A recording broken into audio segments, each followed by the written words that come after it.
CABTalk. Some things in life are bad. They can really make you mad. The Citizens Advice Bureau is where you talk and we listen. Other things just make you swear and curse. But here on CABTalk, we talk and you listen. The Citizens Advice Bureau. For your free, helpful advice. When you're chewing on life's gristle, that grumble, give a whistle. And this'll help things turn out for the best. CABTalk. And always look on the bright side of life. Always look on the light side of life. If life seems jolly rotten, there's something you've forgotten, and that's to laugh and smile and dance and sing. When you're feeling in the dumps, don't be silly chumps. Good morning and welcome once again to another session of our CABTalk. Wesley's deserted me today, so she's left me in charge. and I'm actually quite delighted, actually, because I've got Annette back. And Annette, you probably recognise or have recognised her voice if you haven't seen her on the TV from a way back. And she's changed roles. I have indeed. Yes. Good morning, Annette. Good morning, Moira. And you've also got to behave yourself today, haven't you? Yes, I do. Yep, because she's got a boss here. And I'll let you actually introduce your boss, so you don't get some brownie points. Oh, right. Okay, awesome. Okay, this is Daniel. So he's our principal trustee at Public Trust. Just a colleague, isn't he? Just a colleague. We work really well at Public Trust. We've got an awesome team there. Yeah. And yeah, I'm very happy to be there. I love my new job. How long have you been there now for? 6 months, I think. Yeah. So she's broken you in. Yep, and she's doing very, very well. So we're very pleased to have her with us. So. Good. Okay, so that's fundamentally Public Trust. I think everybody's heard of the Public Trust in New Zealand. I can't say that where I come from that it was Public Trust was actually talked about. So what does a Public Trust stand for?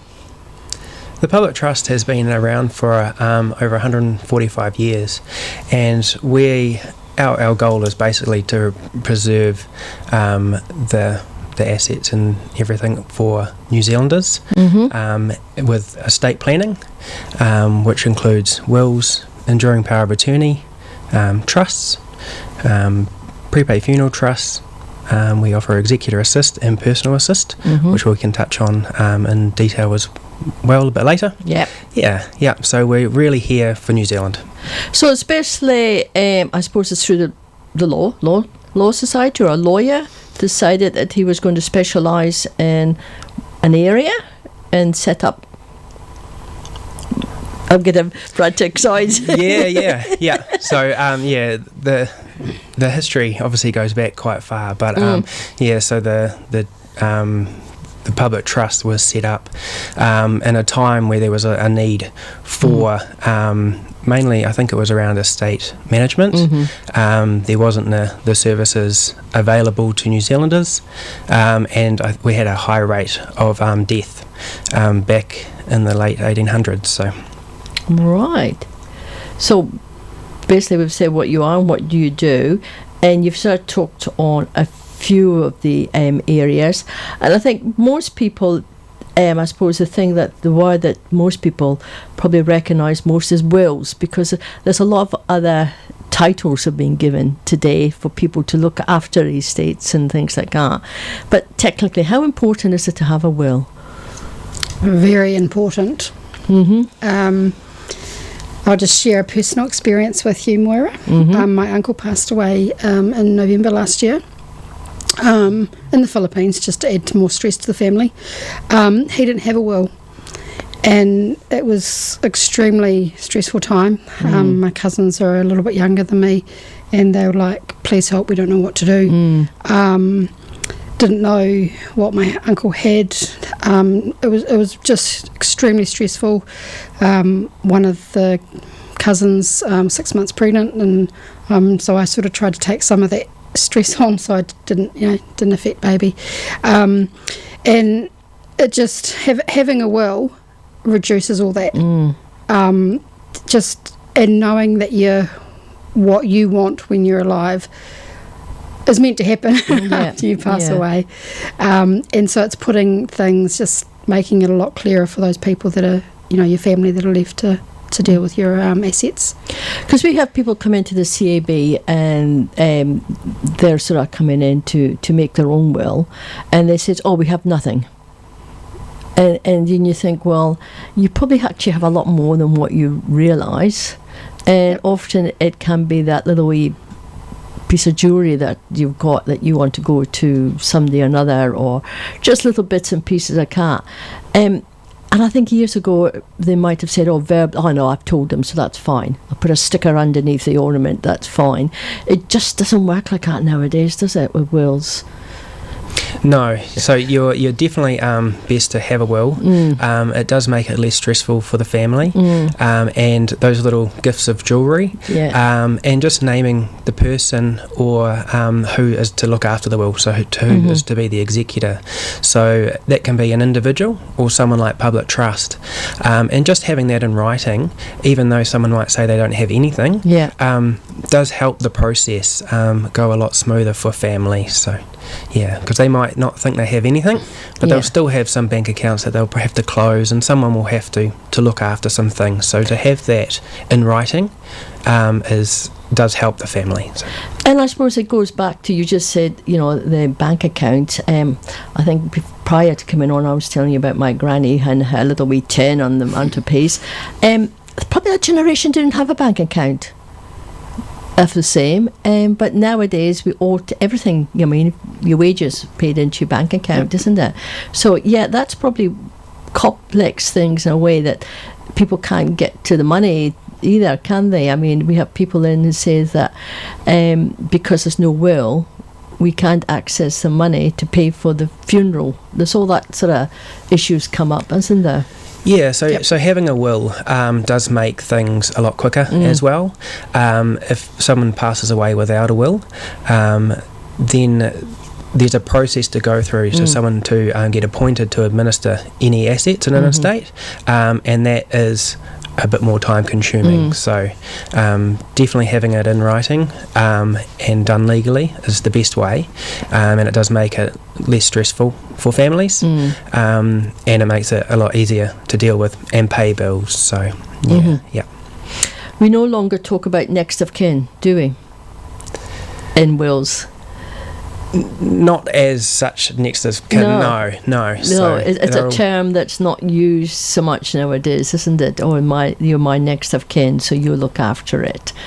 Yeah, it's changing. It's more now a beneficiary, isn't it? And who you want your estate to go to. And I guess in these days, the next of kin, we've got so many families that are either not talking to each other, or there's or they're sort of mixed families with different relationships and things like that. So the next of kin line gets a little bit blurred as well, because the next of kin might not be the appropriate person. Yeah, it is in some ways quite complex, but you can simplify it, can't you? Because it really is about your wishes, isn't it, at the end of the day? Yep. Yeah. But I think everybody now, we all do it. It's the cost. It's going to cost me. So I'll just tell you what I want. So the money won't go there. You can have the money, but it's probably fine that there's more cost going out by not having a will. Yeah, and it's not just the monetary cost as well. Yeah. It's the family with the stress and maybe not knowing really what mum or dad wanted, and trying to sort it out themselves. Yeah. Right. Actually, a question's just come to my mind. I think we'll have a break and we'll take a breather, and then I'll come back to that question.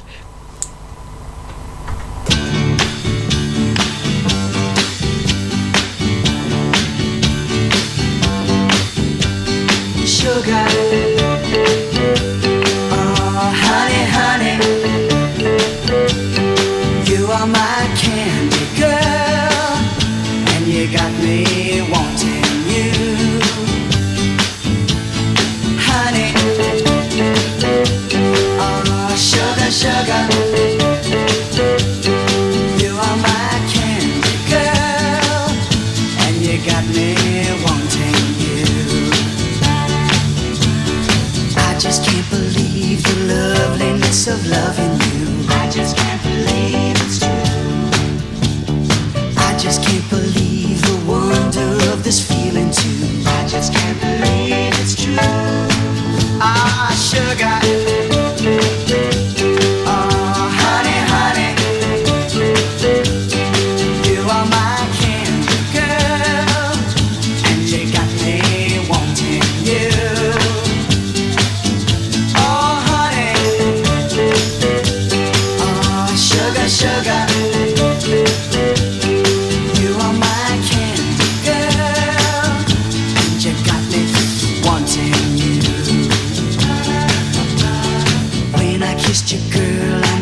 kiss could be. I know how sweet a kiss can be.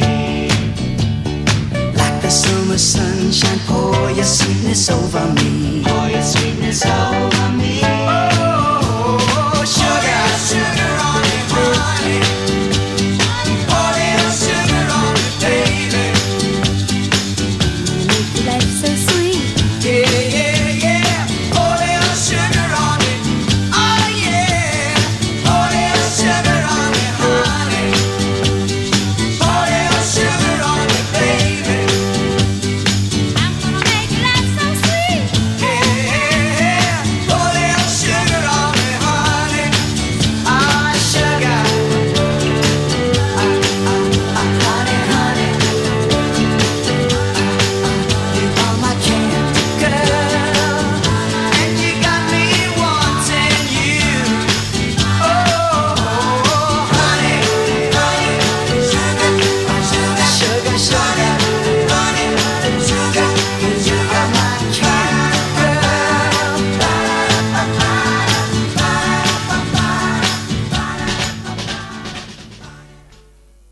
Oh, right. That was Sugar Sugar. And I can remember this song because I was still at school. Right. My question, and it's actually got into two questions now. Starting the conversation about having a will and starting the conversation about needing more help as we get older. Right, so starting a conversation about a will.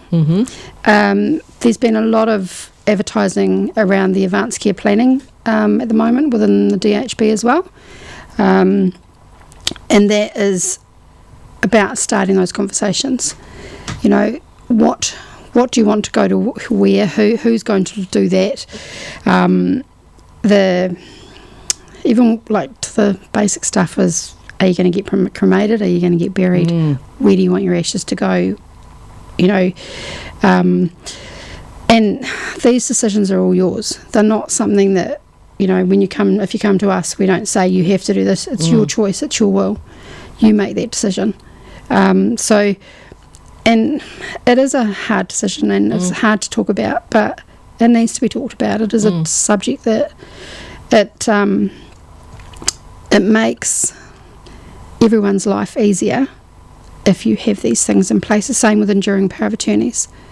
They're all important documents that everyone, you know, even if you're in your 30s and 40s, we should have those documents in place. And I think today, you're right. I mean, I can remember my dad, who was very clear in his mind, way into his 80s, and it was very clear and very specific that he was in charge of his own life and what he wanted. Yeah. But we were lucky because he was of clear mind.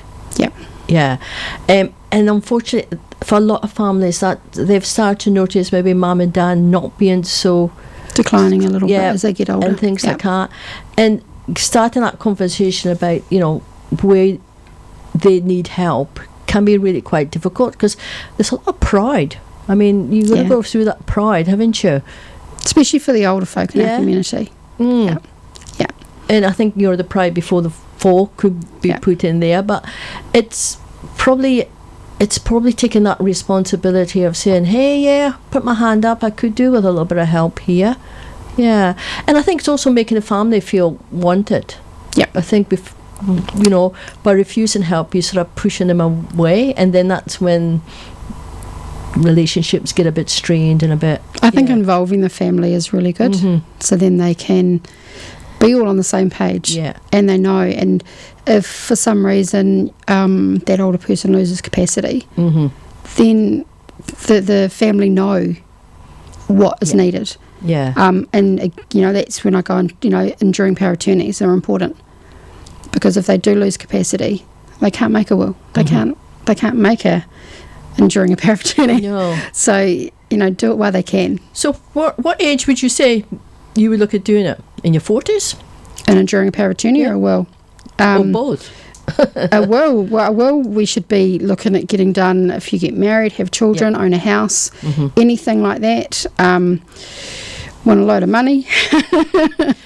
Any Definitely. assets that you have, it doesn't matter whether you're married or if you're single. You should still have it. If you've got children, definitely have a will. Have someone appointed as a guardian to make sure. Otherwise, all these things go to court, and someone might be looking after your child that you don't actually want to look after. So, and I think actually that one, choosing a guardian for your child or children is actually really important. I think also nowadays families tend to live farther away from each other. Absolutely. We don't have sister on the next street or auntie or uncle, you know. Unfortunately, you know, we've probably got a little bit more separated in a sense of where we live. Absolutely. And if anything happens, you want to feel, to me, we had guardian when our child was young, especially when we come to New Zealand. We were, you know, not really knew that many people, but we did make sure we had someone here. And I think sometimes it can be a friend who perhaps knows the child better than the family. And whatever, at the end of the day, it's about someone that you feel comfortable.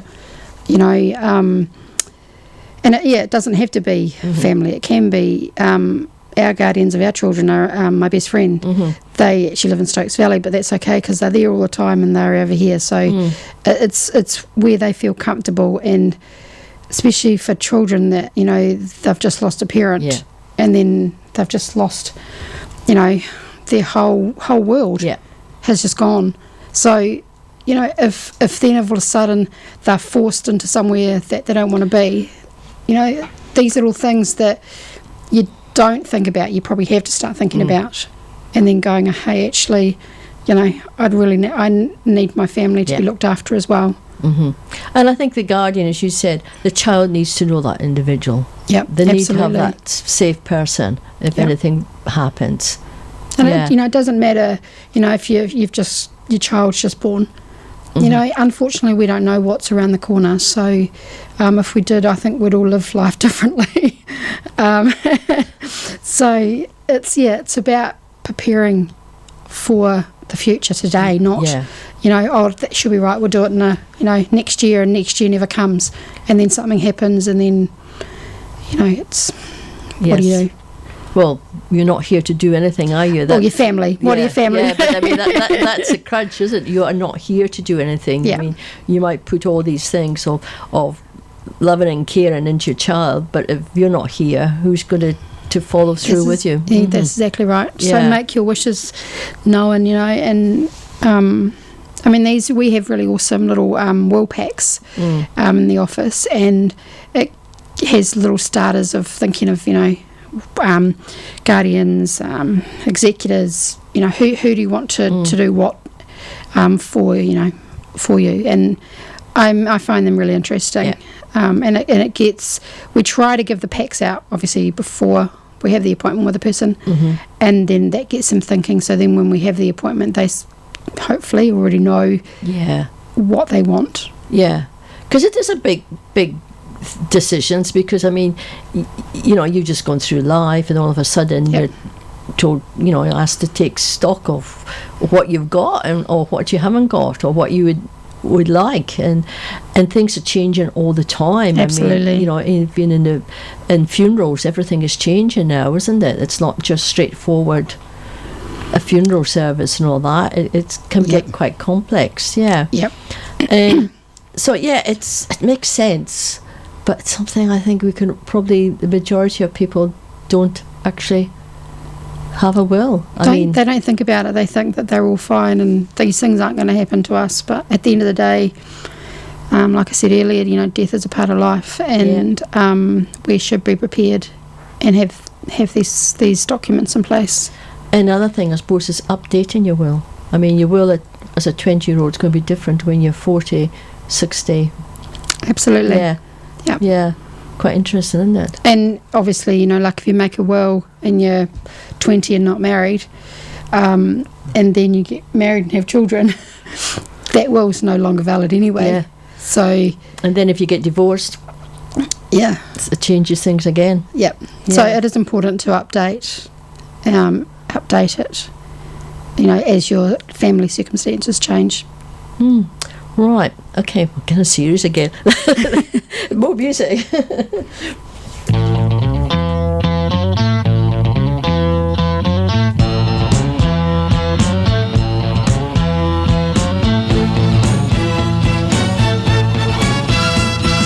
She ain't got no money, her clothes are kind of funny, her hair is kind of wild and free. Oh, but love grows where my rosemary goes, and nobody knows like me. She talks kind of lazy, and people say she's crazy, and her life's a mystery. Oh, but love grows where my rosemary goes, and nobody knows like me. There's something about her head on her mind. It's a feeling that's fine, and I just gotta say, hey, she's really got a magical spell, and it's working so well that I can't get away. I'm a lucky fella, and I just gotta tell her that I love her endlessly. Because love grows where my rosemary goes, and nobody knows like me.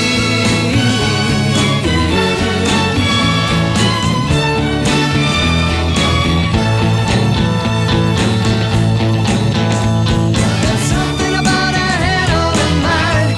It's a feeling that's fine, and I just gotta say, hey, she's really got a magical spell, and it's working so well that I can't get away. I'm a lucky fella, and I just gotta tell her that I love her endlessly. Because love grows where my rosemary goes, and nobody knows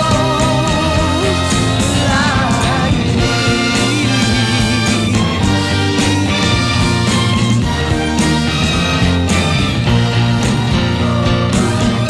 Keeps growing every place she's been, and nobody knows like me. If you met her, you'll never forget her. Nobody knows like me.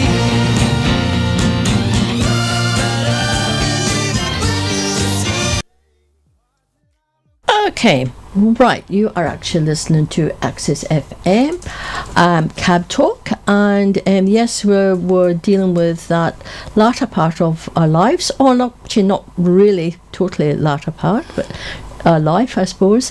And if you do want other and further information, contact us at the CAB on 06 377 0078 or 0800 367 222, and pop down to 43 Perry Street. We're having a bit of a revamp in the office, so it'll look a bit different. We can actually got information that we can actually give out to you for contacts as in public trusts and other things. Right, okay. We sort of hear the word enduring and power of attorney a lot now. We do. Yes. We do indeed. Yes. So come on then, let's have a little bit of a Right, but we've only got half an hour. yeah. During power of attorneys, EPAs, they're also known as EPOAs, but I think lawyers more call them that. During power of attorney, again, these are two other documents that are really, really important. One is for property, and one is for personal care and welfare. So the property, people have said to me, I don't own a house, so why do I need it? Mm-hmm. Property doesn't mean your physical house. It is your assets. It is any money that you have, car, whatever, anything that you own. KiwiSaver is another big one that people don't think about. And that's probably going to come up more and more as the younger generations come through. Because as you were saying earlier on, that people in their 20s might have more savings there than what they anticipated. And I keep thinking KiwiSaver funeral money, but never mind. But in a sense, it can be there, can it? Yep. Because yeah. Yeah, and I mean these are all things that come under your property. So for property, we do. Well, I think it's a good idea to have two, especially personal care and welfare.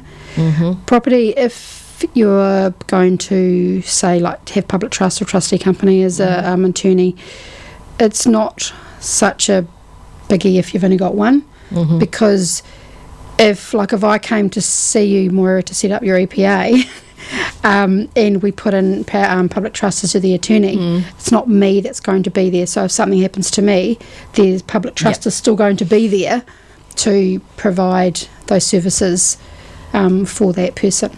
And I think in power of attorney, I think there's usually the two sides of it. There's usually care for personal the care and individual, welfare. yeah. Yep. And then of course it's the money side property, of it, yep. property. And funny enough, I always think it's a property that causes more issues than the actual personal care to the individual. Absolutely. Personal care and welfare, I think, is probably, it's just making sure that they have everything that they need. Yeah. So it's probably, just from personal experience, I think that's probably the easier side of it. But if you don't have those in place, then who's going to look after those things? Yeah. So again, it's a simple document, and having those little things done is definitely worth it. And I think, we can, as you said earlier on, you were talking about, your uncle death and all that. It's a very emotional time, isn't it? Absolutely. And to deal with all the paperwork, to be honest, it can be quite mind-blowing, and you're just, when you're in that personal grief and having to deal with all that, for some it just they can't cope, can they? Or people don't even realise, people don't even know what probate are. Probate is, sorry. And you sort of talk to them and they're like, what do I have to do? What do I have to do with that? Do I have to go to court? I'm not going to court. So all of a sudden your stress levels are starting to rise. Where for us it's a normal thing for us to deal with. You've got the motion box ticked away, so you could actually just get on with the business side of it. Not saying that, obviously there's empathy in our job, and it's quite sad when someone comes in and tells you that their mum's just passed away, or their dad's just passed away, or a brother, or someone really close to them, and it is quite sad. But we sometimes, personally, you sort of got to keep it together to be able to do our role. So to be able to, and that's the whole idea that they're coming to us, so we can do our job professionally and deliver what we need to deliver. So you're actually stepping, side by side with them. You're absolutely actually taking them through the process. And with I'm not into estates yet, but hopefully that's not too far away. But I mean, that's huge. That's, it's just not a 5-minute job. Even doing a will before I started with public trust, I didn't realise how much work was involved in doing, which seems to be a smallish thing, is actually there's a lot of work involved in it. So EPA, same thing. There's a lot of work involved, but again, everything is, it all fits together and it's important. And I think actually that scares people off when they see the paperwork and they've got to fill up all these forms and they've got to, and things like that. I mean, and I think cost-wise, a lot of them are, they think, oh my gosh, it's going to cost me to do this, because maybe all of a sudden they've got somebody who's got ill, and all of a sudden they realise they need to get their affairs in order, sort of a thing. Well, that usually is what triggers people. If someone that they have known, whether it's someone close or not, or they've just attended a funeral, it starts, oh, I really should put this in place. And do it. Don't sit there and, like we said earlier, don't say you're going to do it tomorrow, because that's down the track. Do it while you can. So how, again, update your wills, would you also review your enduring power of attorney as well? Definitely. So, especially like your property attorney, there's got to be someone with some time to manage not only their affairs, but also yours if you can't do that. So, you've really got to have someone that is willing to do it. So you've got to have these conversations before you start preparing a document. And the other thing is that they're not documents for older people, the documents for anyone, because we can go out tomorrow and doesn't mean that we have to lose our capacity. We could get hit by a truck and be in a coma for say 6 months. But then we could come out of it, so then everything's okay again. So we've really got to think about it's just not for older people having these things in place. And you can have backup attorneys as well in your documents, so you can choose one, and if they're unable to do it, then you've got another one as well. So, and that's really important to think about as well. And that helps. That means you don't have to change the document if something could happen to someone that you've chosen. So. Yeah, because I think we've all, I mean, we're all like it. I think we've all got that same sort of culture or that belief it's never going to happen to me. I mean, I think, absolutely. I mean, if we never thought like that, we probably would never go out the door, to be honest. But things do happen. And then, yeah, as you said, it's usually more work to be able to resolve things then. Yeah, and as you say, you know, accidents happen, and you might have somebody who is seriously injured and has got a business or have got this and all that, and then have got nobody there to help or take it on board or just get through that period of time that until you get back onto your feet, isn't there? There's all that other things as well. It's not just about death, isn't it? Yep, no, that's right. And so if someone doesn't have say enduring power of attorney for property document in place, then they would go through the family court to get someone appointed. And so we've got a relatively simple document that someone could prepare, choose who they want before it happens. And talk to that person, make sure. And talk to that person. Yeah. And then if we go through the family court, then the process is longer and costly as well. And it also has to be reviewed as well. So it's not just you get appointed and then you're it for the next 20 years. It constantly needs to get reviewed by the court. So there's those things. So having a document in place already saves some time, delay, and it saves money. And I think, we've got the property and all that, but regarding to care, I think a lot of people say things to each other, but because it's not in writing or nobody's there to speak for that individual, a lot of things gets missed or not done. I mean, you might have somebody says, if anything happens to me, I want my organs to be used. But if that's not down in writing or put over, that opportunity can be gone, can it? And it can be quite sad for the individual who wanted that, and also the people who probably would benefit from it. And I think again, it's not talking about things. Yeah, people do say that it's sort of a hard conversation, but of what I've found over the last few months, I suppose it's the confidence. I suppose that I don't mind talking about things, but talking about people that come into the office and the sort of I'm not sure. I do need to have a will because I've got this and I've got that, and it's like, okay, let's start here. Here's the pack. Take it away. Think about it. Come back. If you need us, here's our details. So, yeah, it might be tough, but it's something that I really honestly think people have to think about in action, not just let's do it soon, action it. So you were saying making a will, taking responsibility, but it's also giving you freedom. Yeah. Because it must be interesting for you, because you used to be going in elderly care, you've been there for a few years, and then going into this. Did it open your eyes a little bit when you became more aware of wills? And what I find interesting is that the amount of people that don't have these in place. So I've gone out and done a lot of talks to various rest homes throughout the Wairarapa, and I've got one this week as well in Featherston, and it's awesome when people say, yes, I've got it all sorted. It's like, yay, that's cool. But and some of those people say, well, we don't need it. Why don't you need it? Because my son's going to look after this and my daughter's going to look after this. So what happens if something happens to those two children? I didn't think about that. And I think law has changed, hasn't it, over the years and years and years. I mean, law has sort of come enforced in different ways, and as you said, I think people do have more property now than what they perhaps done 50, 60 years ago.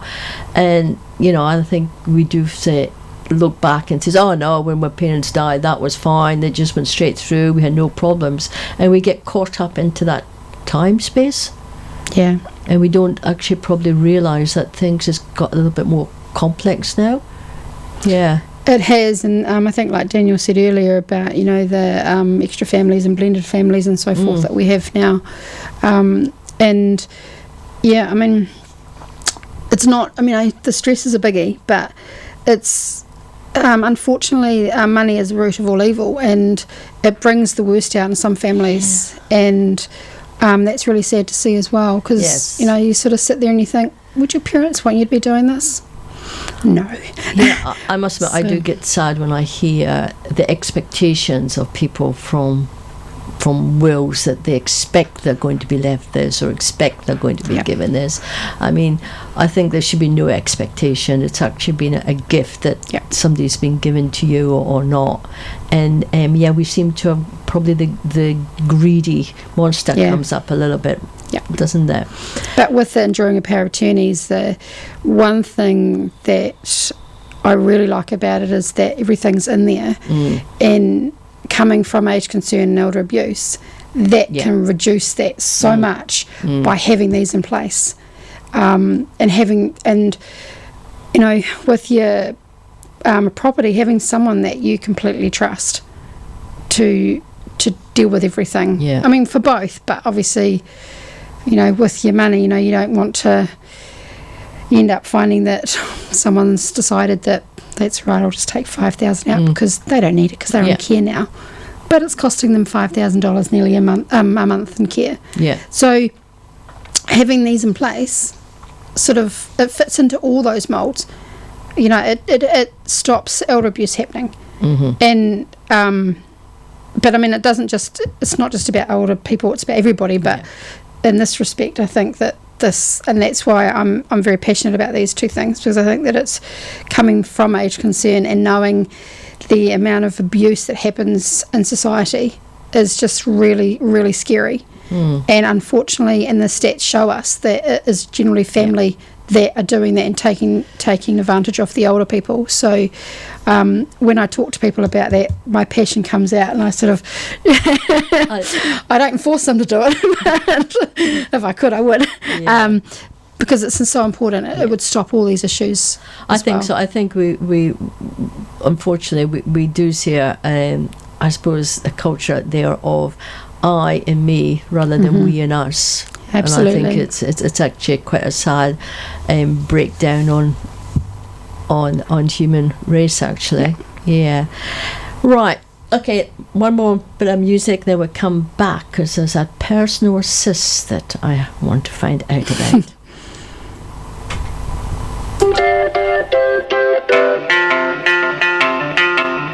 I thought love was only true in fairy tales, and for someone else, but not for me. Our love was out to get me, that's the way it seemed. Disappointment haunted all my dreams. Then I saw her face, now I'm a believer. Not a trace of doubt in my mind. I'm in love, I'm a believer. I couldn't leave her if I tried. I thought love was more or less a given thing. Seems the more I gave, the less I got. What's the use in trying? All you get is pain. When I needed sunshine, I got rain. Then I saw her face, now I'm a believer. Not a trace of doubt in my mind. I'm in love, I'm a believer. I couldn't leave her if I tried.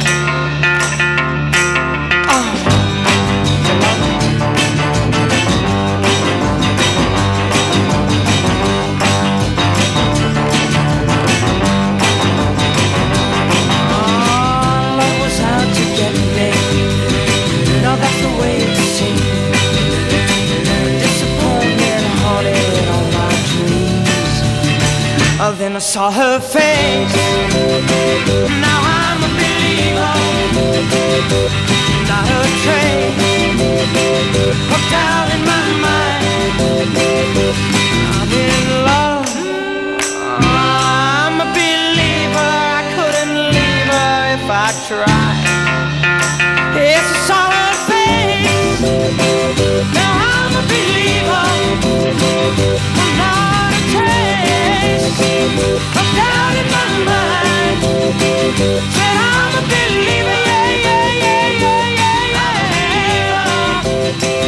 Said I'm a believer, yeah, I'm a believer. Said I'm a Right, there's your monkeys. I think we probably all recognise the monkeys from somewhere around. Maybe not just a group, but families. Right, okay. There's two headings I've actually come across when I was looking through things this morning, and that was personal assist and executor assist. So when would you employ a personal assist? So a personal assist is sort of rolls on from an EPA during power of attorney. So if Public Trust is named as the property attorney for your EPA, then we can go into doing a personal assist. So personal assist is just looking after all your finances, making sure everything is paid, all your bills. Whether or not you're in care, you don't have to be in care. You don't have to lose your capacity. We can just deal with that whether you decide to go on holiday back to the UK for a few months and you don't want to have to worry about anything, Moira. Yes. We can deal with it for you while you're over in the UK enjoying your holiday. So it's like a budget advisor. Sort of. Not sure we want to call it that, but anyway. In a sense, yeah. Yeah. We So- just pay for, Yeah. make sure everything, all your bills are paid for, that you've got your money going where it needs to go. So that it could be because you don't have anyone that you'd really want to manage your Yeah. property affairs. So you might not have a family member or a friend that you would trust to do it. Yeah. Or it could be a backup. So you've named your son as your property attorney. You might have Public Trust as a backup. So if anything happened to your son, you've still got someone to pay your bills, manage your money, things like that. So what happens, I mean, I've got quite a strong Scottish accent, so I come from over there. But a lot of people who come to New Zealand, older, they've come because families here, but a lot of their assets may be still related to overseas. Would, as a personal assist, you be able to help them resolve and work through that sort of thing? Like pensions, sort of like... Yeah, can so be your overseas related- pensions, yeah. So we could communicate with those, depending on where you've come from. Obviously, the authority for us to do something will not extend to another country. So so we've really got to have a look at what assets you've got and what you're dealing with. So because the laws are different in every country, that potentially we wouldn't have the authority to look after some assets. So yeah. Right, now we go down instead of executor assist. It sounds, like it's well, the board now. So executor assist is obviously when you've passed away. Yes. And the person that has been named the executor in your will isn't able to pretty much as the title says, it's just assisting. So Public Trust can either do the whole lot of it and help, or just do parts of it. So it could be that, like I talked about probate earlier, someone might not even know what probate is, so we would talk through them through that process. And just, it's, I'm sure, correct me if I'm wrong, but it's up to that person, the executor of that will, to decide, do they want us to do this little bit, or do they want us to manage the whole lot because they just can't do it, whether it's they're too emotional, they don't have the time, whatever their situation is. Maybe quite happy being the enduring power of attorney when the person's alive, but when it comes to the other side, when that person's passed away, they don't really want to get into the legal aspect of It could be too much for them. Yeah, They might, yeah. you know, it might be, if it's a really close family member, it could be just that whole grieving process which they've already complex. had to deal with, Yeah. with the having the EPA involved, and now the person's passed away, and they just need some extra support and help, and that's what we can help with. Is there anything else I need to No, that's expand? yeah. So it's really a service that we provide Yeah. just to help the executor along their journey. So and things change. They could have been quite happy to be an executor for their dad, but then their lives might have got too busy. So we can help them a little bit or a lot to help them along that journey. So what happens to the person who comes to you? There's been no will, no nothing. Would you then be employed as a Yes, so we can. assist? You can come Yeah. into that role then. Yep, so Yeah. Public Trust can either be appointed the administrator of an estate if the family wishes to.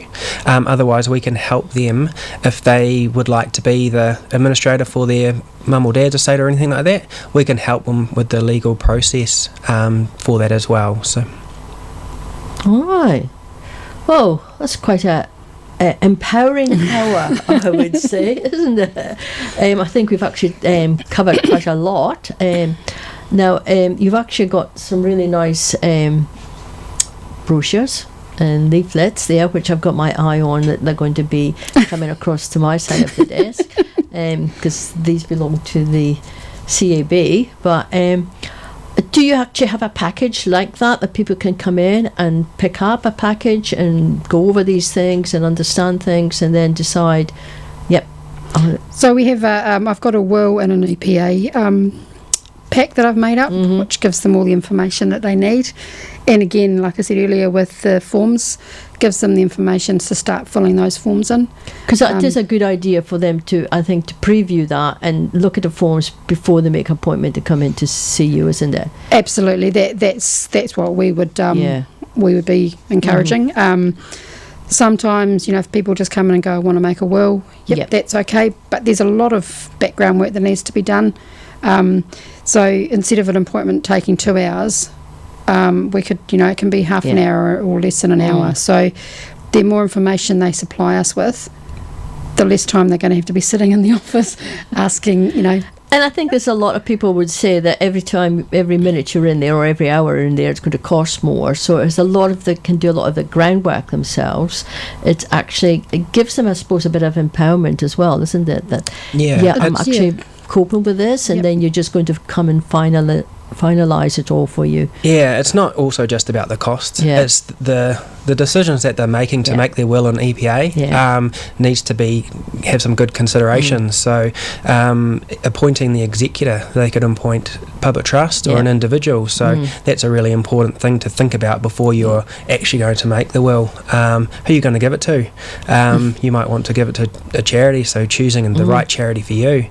So if you're sitting in front of someone without sort of knowing really where you want to have your money go, so there's some thought that needs to be put into what you want, and it doesn't have to be a difficult process. We can assist people through making some decisions. They might have an idea of what they want to do, and we can just help them along to finalise that. So I mean, sort of finishing on a note, I would have to say that the difference between when my mum died and then my dad died, and my dad actually saw then the difficulties, and how hard it was after, a mum died, that he decided upon himself that he was going to organise this funeral and everything for us. And it was such, joy is not the word, it was such a relief. It was actually quite amazing how, he had everything down, even to his hymn sheets, the songs he wanted. And as I was saying earlier on, only thing he left out was the flowers, because he wanted to leave us something to do. Bless him. Yeah. He had cars organised. He had, it was, and I said the most precious time, I think, he actually had us having an opportunity to have the last meal on him. He had put that aside, and I think we look back at his funeral not so much with a big grief, but more or less that's how our dad did things. He always looked after us, and he was still looking after us to the end. And a funeral Yeah. is not, I know that it's a grieving time, but it's also a celebration of life. Yeah. So it's about, how wonderful that person Yeah. was, and not, oh no, they're dead. It's not, it's we focus sometimes on the negatives, but it should be the positives that we focus on. And it actually did give us a time for us as a family to do that, because it was all so organised that we was able to be there as a family to support each other, rather having to wangle through and tangle that. It was just there, and the lawyer just came in and said, right, this is this, and that was it. It certainly did give me an eye opener of saying how simple and easy it can be. And I think that, one of my favourite words has always been connect. Yeah.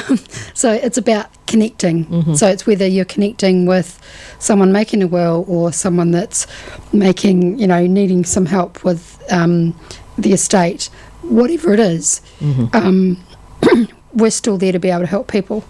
And that's what I love about my job, is that it's still helping people, but just in a different way. So they people shouldn't be scared when they're talking about making a will or an EPA, because it's something that should be done, and that's what as far as I feel is public trusts are there to help. So and if you need us, we're on Queen Street. And my dad was full of sayings, and he always said it is one thing that everybody can guarantee of: they're going to die one day. And pay taxes. Yeah. And I think it is. I think it is something. And if you do have difficulty in maybe talking to your parents about it, just say to them, I'm thinking about making a will. What did you do? Yep. Open up the conversation. Or, I've got kids, and just open that conversation. Take it back to yourself. Maybe there's one time you do use the word I. Yeah.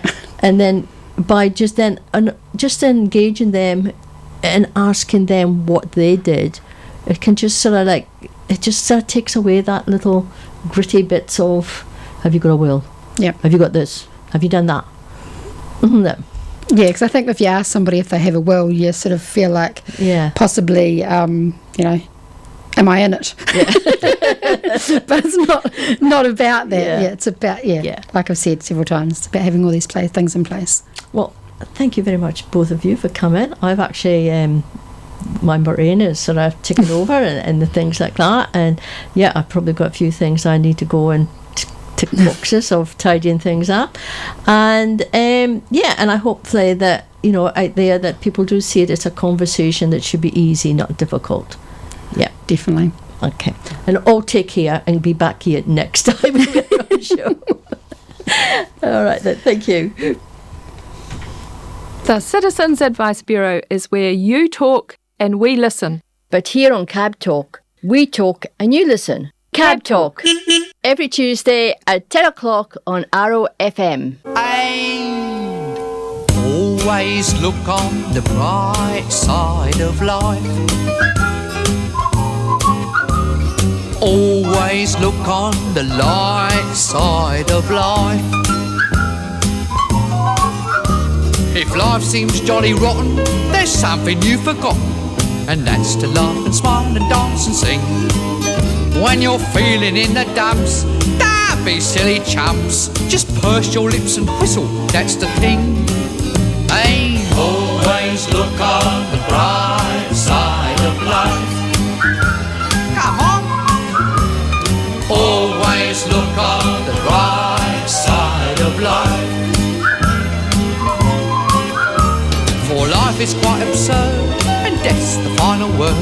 You must always face the curtain with a bow. Forget about your scene, give the audience a grin. Enjoy it, it's your last chance anyhow.